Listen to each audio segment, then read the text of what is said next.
Hello, everybody. This is DeForest Soaries Jr. My friends call me Buster. My enemies call me Buster, too. This is the dfree in the Black podcast, and this is a very exciting episode. But before I introduce my guest, let me explain what we mean by in the black. In the black means, first of all, you own more than you owe. You save more than you spend. Your assets are greater than your liabilities. You're living what we call the dfree lifestyle. No debt, no delinquencies, no deficits. You've got money deposited in your own bank account. You earn dividends from investments. You own property, and your name is on the deed. That's the whole dfree spiel in about 32 seconds. This is the In the Black podcast also because we are focusing as a priority on African Americans. It's not exclusive to black people, but it is primarily for black people because we are the ones in greatest financial need in the whole country. Co-host and leader of the dfree Global Foundation is Tamika Stembridge. Tamika, thanks for being with me again today. How are you feeling? I am well. Excited to be here. Looking forward to continuing our season 3 run. We've been doing this for a long time. This is good. Tamika, I am thrilled because our guest today proves that if you sow seeds in one season, you'll reap harvest in the next season. We took the whole team to the Pentecostal Assemblies of the World Convention. You recall that. Bishop Talbert from Kansas City invited us. We went there, we did workshops, I spoke, and one of the people who heard us at the PAW convention is our guest today, Joseph Dillard. He went back to Atlanta to his marvelous church, Bethesda Cathedral, where his pastor, Pastor Reese, and he agreed that dfree should be a part of their ministry. They've had at least 4 or 5 classes of dfree graduates, and I was there just a few weeks ago.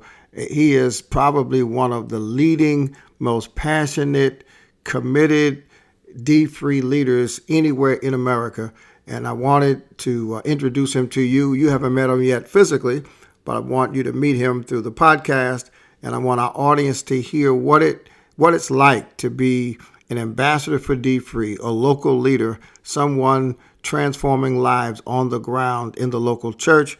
Brother Joseph Dillard, welcome to the dfree in the Black podcast. Thank you. So great to be here, Dr. Soaries. So, Brother Dillard, what was it that ignited this passion? I know you already had a passion for helping people with their finances, but what was it about dfree that caused you to decide to use our strategy and to develop the relationship with our team for your ministry? First of all, I saw you on CNN, Dr. Soaries, and I immediately was attracted to you because you're an African American talking about people managing their money. And our community needs that information so badly, so I immediately bought the book. And then I read the book and read information about you, and I saw that our former presiding bishop, Dr. Horace Smith, had purchased 1,000 books for his congregation. That's right. And I was thinking, wow, yes, sir. And I was thinking, wow, if he did that, I know this information is good. Even though I already had it, it was really to help other people, give credibility to other people. And again, the main thing is that our people struggle so much with money. We talk about our spending, rather our net worth, our value, and how much we're worth. However, unfortunately, we end up being consumers instead of owners. And because you're an African American, because you're a preacher, because you're somebody who's changed people's lives, I said, this is what I want to do. Someone being called to the ministry, I believe it is important to preach, but I think it's more important to teach. And I say that because lives need to be transformed. And as I looked at dfree, and I was thinking, what could I focus ministry on? Finances isn't something you usually think about when you think about ministry. Nevertheless, I was like, this is something our people need. So I thought about it, the information in it, how it could transform lives, how it could be applied. And I was like, we need to do this. That's why I was attracted to dfree. So, Tamika, you spend a lot of time with our team, literally every day now, helping them understand strategies. Brother Dillard, didn't really need our help. Brother Dillard went back to his church, and by the time we found out about him, he had already graduated people, and we're trying to connect with him as opposed to his trying to connect with us. I don't know whatever he did without our help is what we need to learn how to teach people to do. Absolutely. No, it's one of the gifts and curses of dfree, and having it be such an organic movement is that people have found out about it and they just kind of go off and do it. And it's good to know that the information and the content that you've provided is that solid that people can kind of take it and run with it. But for us, not only do we enjoy connecting with people that have done dfree, but to your point, learning how you did it, I think for us is just looking for new ways for people to take the content, breathe life into it, and really offer meaningful resources that are helpful to the people local to their community. So can you tell us a little bit about the community that you serve and the people in your organization, and how you decided to kind of structure the dfree experience for Bethesda? We serve, I'd say, a diverse group. However, most of our graduates have been women. However, as we've gone through, we've had some men, which is great because men need to lead their households with finances, just my commentary. We've had some teenagers. So we serve a group, mostly the oldest person there who's graduated is in their late 50s, the youngest, 17 years old. What I decided to do is to, first of all, use the book. Every week I say, okay, the books are, the chapters rather, are no more than 10 pages. So we go a chapter a week. And right now we're using them in our Christian education department. So they read the book and they use the workbook. I tell them the workbook is their personal tool to make transformation, because the book provides instructions, but the workbook has assignments that they can apply to their daily lives. Also, during each class, which lasts approximately an hour, we show the video, and then we comment on the video. I have everyone give a reflection on the reading, and then we look at Claude and Grace. I think Claude and Grace is a great example, and for those who don't know who Claude and Grace is, either they will learn by reading the book. I'll give you just a little information. They're a couple that gives you an example of a normal couple who has life challenges, life problems, and overcome them with financial help. So we go through, again, the book, the workbook, and the videos, and they apply to everybody's life. Everybody. It's so applicable, and it's so relatable, and that's what makes it very, very easy. A color? A number? I'm more than my credit score. But a low score means a closed door.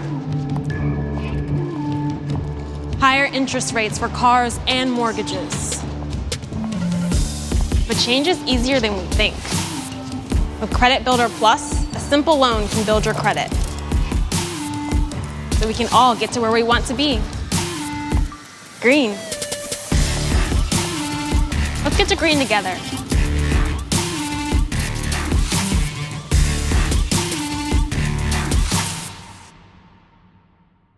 Yeah, what we found was that a lot of people had difficulty getting people to start the conversation. So we included Claude and Grace because our research showed that the same people who will not talk out loud about their own finances can become very articulate in describing somebody else's finances. People, and so, yes, we injected Claude and Grace just to get people talking about money, talking about finances, with the goal being, if you can be such an expert on somebody else's money, then the question is, will you give yourself the same advice you give someone else, like Claude and Grace? That was the latest edition. And what we're talking about now is really kind of updating Claude and Grace in light of new technologies, in light of, the coronavirus and other kinds of challenges. Yeah, but Claude and Grace were the newest additions to the dfree family. Well, I want to let you know, Claude and Grace are working very, very well, and that research is accurate. They have all the solutions for Claude and Grace, all the solutions. So it works very well. It works very well. Yeah, yeah. Well, that's good to know, because that's one of the things we do teach is that Claude and Grace are kind of the key to this thing, and so we're glad that you were able to embrace that. Talk to us a little bit about how dfree has helped, sharing some of the testimonies of your people, or even for yourself as a leader. How has it helped? Absolutely. It's been great because dfree has become a support group for all those who are going through it and those who have graduated. It's 13 weeks. And those who go through it, I let them know that it's just the foundation. It doesn't mean they've arrived after going through the first 13 weeks. And we have several people returning because they realize that they appreciate and they need the support. When one of my assistant instructor paid off her car because of dfree, she didn't immediately go ahead and purchase another car. She started saving the payment that she was making to save up for her next car. People have received pre-approvals for vehicles, and instead of going after those pre-approvals, they weigh the difference between, okay, should I give this, looking at the actual interest, the interest rate, and reading the whole contract. It's been very, very important. Young people looking at their needs and wants. I mean, in our society, we know, people, it's about spending. It's about looking the part. It's about those brand names. But when young people, which is actually happening, are considering their needs and wants and deciding not to make purchases, that's exciting to me. That's very exciting to me. People involving their family members. We had a brother in the class who went through the class, and he says, my siblings need to know about this. So he started to share this information with his siblings. So it's changing people individually. It's changing families. It's just awesome. And for me, it's wonderful. I'll just give you a quick background. I've been in financial services for over 30 years. And the thing is I tell people, just because I have a degree in economics, just because I've been in financial services, it did not teach me how to manage my money. And so I started to teach people how to manage their money. dfree, for me, is a great tool. It's a very applicable tool, especially to our community. I haven't seen other books, not that there aren't any out there, but I haven't seen other books out there directed specifically toward our community and toward the church. It's very near and dear to me. I was born and raised in the church. And once I realized that people consider themselves blessed when they look the part, but then I realized that they weren't managing their money and they were struggling. Well, this is a solution to that to me. Those people who were taught that you're blessed when you have a certain kind of car or dress a certain kind of way, but we're still struggling. So this has just been awesome for me.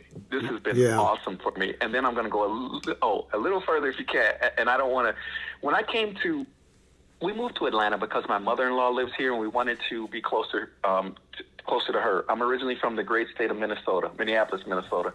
Sorry for that shout out, but I love it. And when I came to Bethesda Cathedral, the slogan there was from God's house to my house. Basically saying the blessing begins at God's house and it goes to my house. And the thing is I don't believe that they had a leader for financial management for that. So I was able to step into that role, and it's a blessing for me to serve others in this way that transforms lives. Well, what you said is what I was about to ask you about. Tamika, when I got to the church, what was most striking to me is that right in the middle of the sanctuary, above the pulpit, is a huge sign about being debt-free, both the members being debt-free and the church being debt-free. That sign alone indicated that there was a tremendous consensus among the leaders of the church. You don't just put up a sign like that in the sanctuary unless the leadership of the church and the membership of the church are comfortable with that kind of display. And, Brother Dillard is not the pastor of the church. Pastor Reese is the pastor of the church.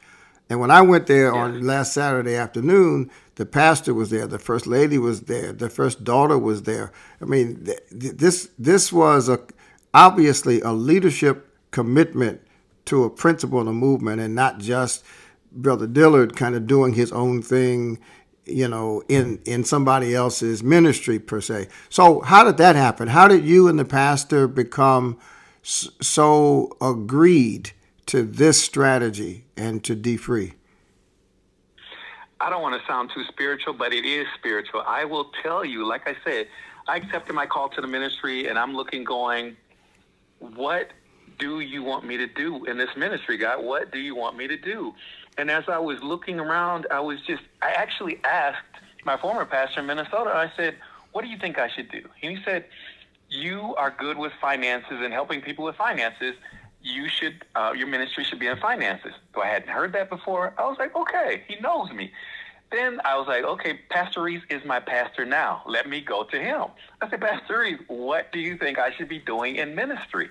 And he said, Brother Dillard, you should be doing something with finance. So actually, I looked in his office. I was in his office and looked at books on his shelf. And your book was one of the books on his shelf. So I took off that book and a couple of books and started looking through them. And I focused on your book, and I said, this is what I want to do. And as I read through it, I decided to work on having this book become a class. And I purchased the books for myself, started to put together the class, and it just fell into place. It fell into place. And I appreciate Pastor Reese's support, because you're right, it couldn't happen without him. No. Yes, I have the idea, the need was there, but it couldn't happen without his support. So I do have to ask you this, and take this the way it's coming, because I want you to teach us based on your answer. You didn't call our staff and ask us to come there to train your people. You didn't ask us to bring an event to your church. You didn't ask me to come speak at the church. You did this on your own. I'll tell you, there's some churches, they will wait 3 years to start if it takes 3 years to get us there physically. And we're trying to figure out a way. I mean, we don't mind supporting anybody, but we don't have the capacity to go one church at a time. I need to understand, how did you get all of that done? I called you. You didn't call me. I called you because I saw you on social media or somewhere talking about a dfree graduation. And so I asked my staff, did you train these folks? Do you know these people? Are they in the database? No one knew who you were. And so I reached out to you. But most people won't do a thing until they reach out to us, and we provide almost everything. So tell me, how were you able to do this without talking to us at all? Right. I think part of it is my passion. I just know the importance of financial management. Right. I know the importance. And I think a willingness and just an understanding that nothing just happens. Nothing just happens. And I think because of the support I had, I just put it together. I really try not to give myself the credit. I just have a passion for helping people learn how to manage their money. Everybody needs it. And that's something I realized over the years. And there's an unfortunate fact, Dr. Soaries, and I'm just going to say this, is what I realized is a lot of people won't do things because they don't have the support of their leadership. Well, that's true. A lot of people don't do things because the leadership does not see things the way they see things. Years ago, I put together an event, and I reached out to a lot of churches thinking the need is there. The need was there, but the desire wasn't there by the leadership to teach people how to manage money. So I think that has something to do with it too, is the fact that I had the support, because without the support, I could have still done it. Maybe I would have done it online. Maybe I would have done it out of my home. But because I had the, I guess I just didn't feel the need to wait. Yeah. I didn't feel the need to wait. And then two, I thought about your organization, and I probably thought, they don't have time to reach out to me to do something that I can do myself. Because I just felt like I felt like I was able to start a class. I was able to instruct, I was able to give out information, and if I needed anything, that I could reach out. And there was sometimes I reached out to Reverend Sutton to get pledge cards and things like that. But other than that, I felt like I had what I need, and I was kind of surprised to realize I didn't have everything that I did need. But at the time, I had what I needed to begin this movement, or to continue your movement, to begin the movement with us, and to inform people and change lives. Well, as Tamika said earlier, we want to work much more closely with you and a few people like you around the country that have really taught us both the value of what we have and expanded strategies for what we do. We're definitely going to be pulling you in, because I think there's a few different schools of thought. Like, we have people, like you said, that are fearful of getting started, but then we have self-starters that are out here killing it with dfree in a good way. And so I'd love to be able to, help leverage the excitement and the confidence that you have to really help inspire some of our other leaders and encourage them along the path to dfree. We also have tons of resources, so whatever we can provide to undergird what you guys have already done, we definitely want to get you connected to our additional resources, and just making sure that we stay close, because I think, to your point, it's not that we don't have time. I think I don't want anyone to ever assume that we don't have time to support and serve. I just think people are they're so in need of the help, and when you get people that are in need and people like yourself who are needing and ready and willing to serve, that you really, it doesn't take much more to spark your fire, and you just go ahead and go after it. And so to the extent that we can take your fire and spread it to some other people, that would definitely help continue to grow the movement. So we'll be in touch, because we need your energy to keep people encouraged. Testimonies like yours also keep us encouraged that what we provide really does work. And so we just look forward to supporting your ministry and having you to help us grow other ministries out in the field. Yeah. So thank you for the leadership that you've exhibited. You're very welcome. And it's much appreciated. I mean, what you all do, I appreciate it. And you reaching out to me is much appreciated. I'm so ready and willing and just grateful for an opportunity to help other people in this movement, to help other people. I mean, it's so needed in our community. It's needed more than a lot of things that we say are needed. So I'm just grateful that you reached out and that dfree is available. Yeah. So thank you all again. Thank you for what you do. Great. Thank you. Tamika, thank you. This man inspires me so much. I've been talking about him ever since I visited the church. And 25 fellas like him and ladies like him, and we'll turn the country upside down. Great. So thank you, Brother Dillard. Thank you. Do it. Tell the pastor and the First Lady I said hello, and we'll stay in touch. I will. Thank you. I appreciate you. God bless you all. All right. You've been listening to In the Black with Tamika Stembridge, the Executive Director of the dfree Global Foundation. My name is DeForest Soaries, and I work with dfree and wrote the book, Say Yes to No Debt. And we've been talking with Minister Joseph Dillard, who is with the Bethesda Cathedral, a Pentecostal Assemblies Church in Atlanta, Georgia, who has been leading dfree for a while. I bumped into him on social media and went and visited his church, and my life will never be the same. Listen to the podcast In the Black. Share it with your friends. Post it on your social media. Help us spread the word that there's good news even in bad times. God bless you. Until next time. Thank you for listening to the dfree In the Black podcast. Our goal is that you stay in the black, which means that you should subscribe to the podcast, go to the website, join the $1 Billion Challenge, become a part of the dfree financial freedom movement.